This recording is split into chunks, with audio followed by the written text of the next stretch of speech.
To give recognition to the legitimate demand of the indigenous people.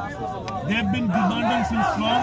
Our party too has been demanding since long that we support Roman script. মানুষের indigenous পিপলদের সেন্টিমেন্টটা সরকারকে উপলব্ধি করতে হবে। এভাবে তো ধরতে যাওয়া যায় না। এদের একটা সায়েন্টিফিক কারণও আছে, প্রোনাউন্সিয়েশনের ব্যাপার রয়েছে, এদের একটা লেজিটিমেট ডিমান্ড। এরা দীর্ঘদিন ধরে কংগ্রেস দল, আঞ্চলিক দলগুলো দাবি জানিয়ে আসছে। আগের সরকারও দেখলাম তাদের কোনো হেলদোল নেই, বর্তমান সরকারকেও দেখছি। এখন আরেকটা নতুন একটা স্ক্রিপ্ট, দেবনাগরী স্ক্রিপ্ট ওরা নিয়ে এসছে। তো এতে তো একটা কনফিউশন। আমরা পুরোপুরি এই ডিমান্ডটাকে সমর্থন করি যে ককবরক ভাষার স্ক্রিপ্ট অতি দ্রুত রোমান স্ক্রিপ্টে যেন নির্ণয় করা হয়, সরকারের কাছে দাবি জানাচ্ছি।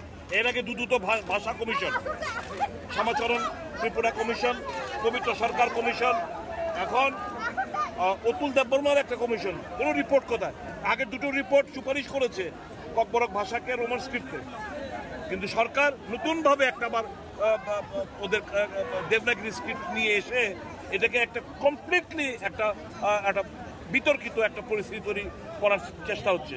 আমরা এই ডিমান্ডটাকে, it is the demand of the Congress party, it is demand of the indigenous people of the state, and we completely support this demand.